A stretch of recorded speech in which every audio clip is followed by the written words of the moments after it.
మీరు చెప్పినట్టే వాడు బాడీని మార్చరీలో పెట్టేశా.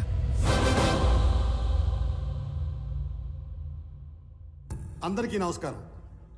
శ్రీ నందగోపాల్ చక్రవర్తి మా అన్నయ్య పీపుల్ మార్ట్ కంపెనీ స్థాపించి వచ్చిన ఆదాయంలో 50% పైగా కార్పొరేట్ స్థాయిలో ఉచిత విద్య వైద్యం అందిస్తున్న సంగతి మీ అందరికీ తెలుసు. ఈరోజు ఆయన సేవలను గుర్తించి భారత ప్రభుత్వం పద్మశ్రీతో గౌరవించినందుకు సంతోషిస్తున్నాను. ఆయన తమ్ముడినైనందుకు గర్వపడుతున్నాను. ఇప్పుడు అన్నయ్య మాట్లాడతారు. Good morning everybody. అందరిలాగే నేను ఒకప్పుడు నాకెందుకు సక్సెస్ రావటం లేదు అని, why am I not successful అని బాధపడిన వాణ్ణే. మరేం చేస్తే సక్సెస్ వచ్చిందో తెలుసా? వెదురు చెట్టు కోసం గింజల్ని భూమిలో పాతి నీళ్లు పోస్తే మరుసటి రోజుకు ఏమీ రాదు, తరువాత వారానికి ఏమీ రాదు, నెలకి ఏమీ రాదు, ఏడాదికి రాదు. కానీ 3 ఏళ్ల తర్వాత మొలకొస్తుంది. ఆ తర్వాత అది ఎదగడం మనం అలా చూడాలి. ఆ 3 ఏళ్ళు లోపల అది ఏం చేస్తుందో తెలుసా? అది పైకి ఎంత ఎత్తు ఎదుగుతుందో అంత లోపలికి దాని వేరుల్ని దిప్పుతుంది. సక్సెస్ అయ్యాక మనం ఎంత ఎత్తు ఎదగాలి అనుకుంటామో అవ్వక ముందు అంత గ్రౌండ్ వర్క్ చేసుకుని ఉండాలి. ఆ గ్రౌండ్ వర్కే సక్సెస్ అవ్వడానికి రీజన్. Thank you. అందుకే నేను స్టెప్ బై స్టెప్ ఎదగడాన్నే నమ్ముతాను. నా పీపుల్ మార్ట్ కుటుంబ సభ్యులందరితో ఒక విషయం చెప్పాలి. పిలుపుకే కుటుంబ సభ్యులు అంటాను గాని నాకు నిజంగా మీ అందరినీ కుటుంబ సభ్యుల్ని చేసుకోవాలని ఉంది. కానీ ఎలాగో తెలీదు. నేను 2 నెలల్లో చనిపోతున్నాను.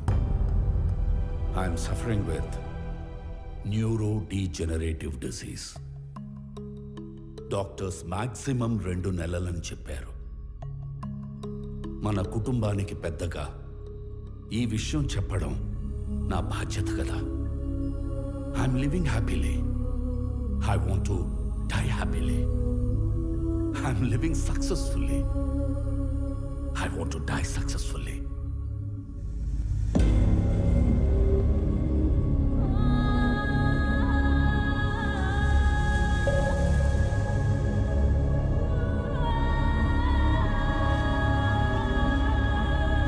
Sir, please, sir, please. కష్టపడి కట్టుకున్న కంపెనీ సార్. 15 years కష్టం సార్. వదిలేండి సార్ ప్లీజ్.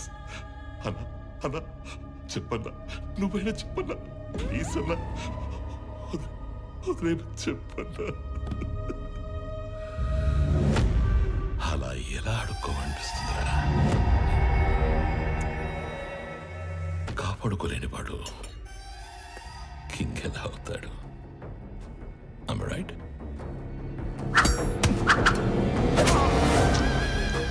ఖాళీ చెవులతో ఉన్నవాడికి డబ్బు కావాలి, డబ్బున్నవాడికి పవర్ కావాలి, పవర్ ఉన్నవాడికి ప్రపంచం కావాలి. ఎదిగిన కంపెనీ అంటే ఎదిగిన ఆడపిల్ల లాంటిది. ఆరేసు కూర్చుంటే ఇలాగే ఆక్రమించుకుంటాను.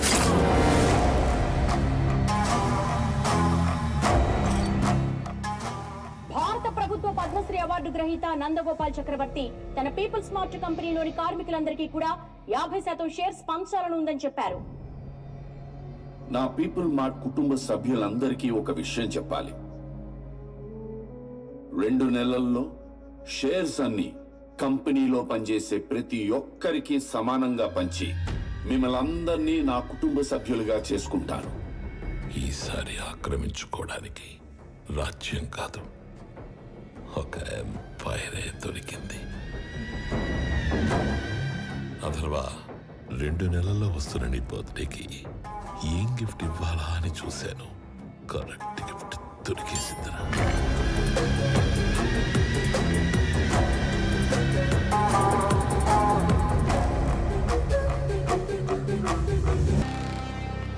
నిన్న నేను లేనప్పుడు మా బాబు దగ్గరకు వచ్చి నీ ప్రాపర్టీ నాకు కావాలి అని బెదిరించింది ఎవడు? నేనే నేనే నేనే నేనే కంగారు పడి కమిట్ అయిపోకుండా రోయ్.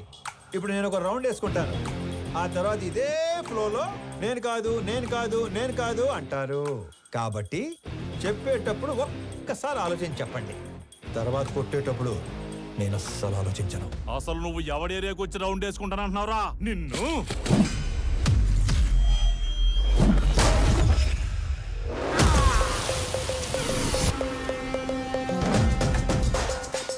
ఇంకా మాట్లాడుకుంటానే ఉన్నాం కదరా, అప్పుడు ఎందుకు కొట్టావండి? నాకు వీళ్ళలో విలన్ కనిపించాడు. కనిపిస్తే if I see a villain in you, you will see a hero in మే.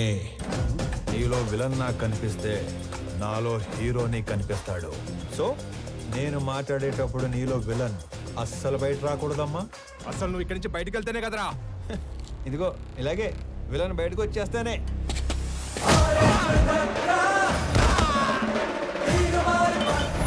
ఇలా హీరో వచ్చేస్తాడు. అదిగో నీలో కూడా విలన్ బయటకు వచ్చేసాడు.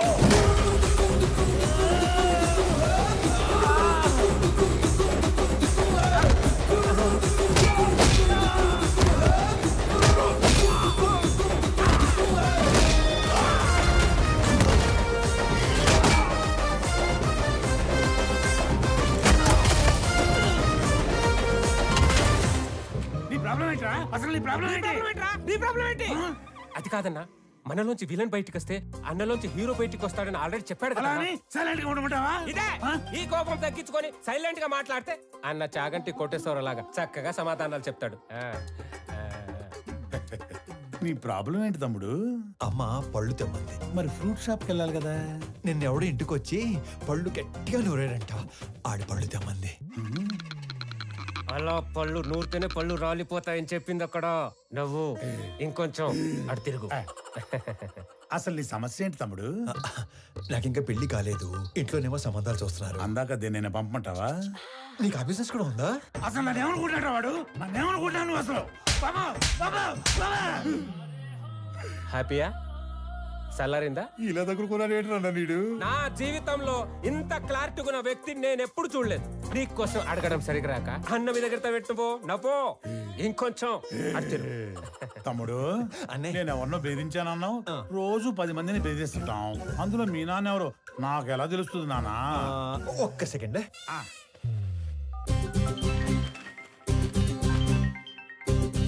నానోయ్ ఎరా ఓ రౌండ్ అయిందా? అయింది. ఎంటర్టైన్మెంట్ రౌండ్ నడుస్తుంది అంతేగా? అంతే అంతే. నాకు చూపించు. ఇదిగో. అచ్చా నువ్వు ఈడి కొడుకువా?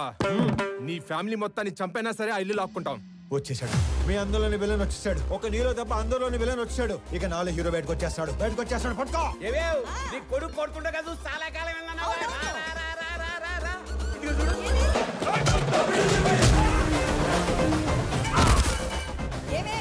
మీ అన్నయ్య కొట్టడం చూసి చాలా కాలం అయిందన్నావుగా.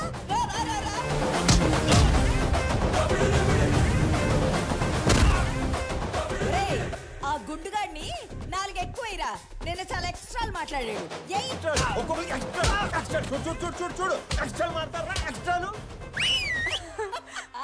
మీరు ఊరుకోండమ్మా. ఏ క్లాస్ పిల్లలు ఓ రెచ్చగొడుతున్నారు. మాకేమైనా అయిందంటే ఆరోగ్యశ్రీ కార్డులు కూడా లేవు తెలుసా? మరి అలాంటప్పుడు ఆడితో ఎందుకు పెట్టుకున్నావు? ఆడసలే తేడాగాడు.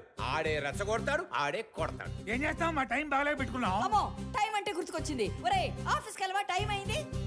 మర్చిపోయాను. అదొకటి ఉంది కదా. ఇంకో చిన్న వార్నింగ్ ఇచ్చి బయలుదేరతానే.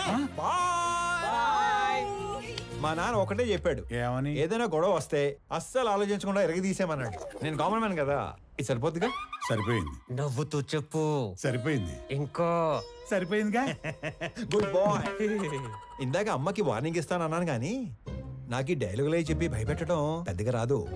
Just imagine. ఫస్ట్ టైం కాబట్టి సైలెన్సర్ పట్టుకొచ్చా. మళ్ళీ ఇదే రిపీట్ అయితే ఈసారి సైలెన్సర్ కాదు కత్తి పట్టుకొస్తా.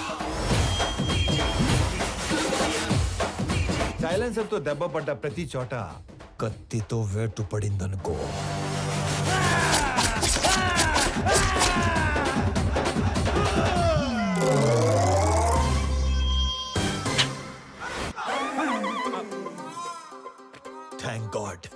కత్తి పట్టుకు రాలేదు కాబట్టి నీ చేతులు ఇంకా నీతోనే ఉన్నాయి. ఇవి నీకే బాగున్నాయి. జాగ్రత్తగా పెట్టుకో. ఇలా మరి. ఓకే అన్నా. ఏంటి ఏం లేదన్నా, వెళ్ళండి. తొందరగా వెళ్ళమనరా. వెళ్ళండి.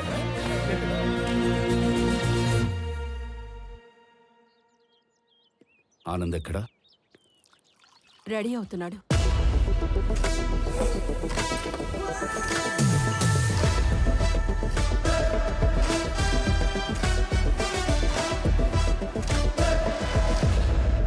Sir, tablets. వైజాగ్లో ఏదో గొడవ అయిందట సార్. అది వైజాగ్లో ఏం జరిగింది?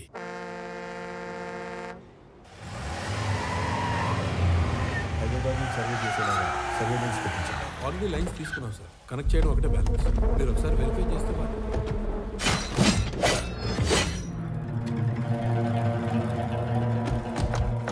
ఎవరు మీరు? నీ 200 ఎకరాల్లోకి వస్తేనే ఎవరు నువ్వు, ఎవరు రానిచ్చారు అని అడుగుతున్నాడు.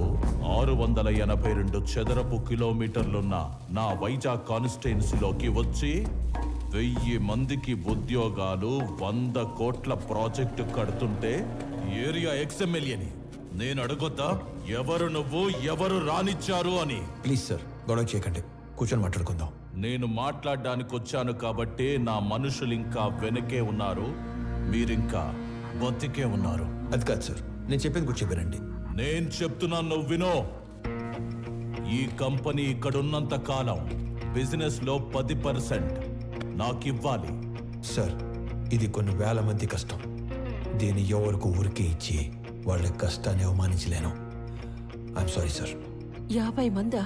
వీడు అసలే ఎవరి మీద చేయి కూడా ఎత్తడు. ఎలా బయటపడ్డాడు అసలు? మా నాన్న ఒకటే చెప్పారు, ఇద్దరి మధ్య గొడవ వస్తే ముందుకెళ్ళి కొట్టేవాడు కామన్ మ్యాన్ అవుతాడు, టేబుల్కి అటు ఇటు కూర్చొని ప్రాబ్లం సాల్వ్ చేసుకునేవాడే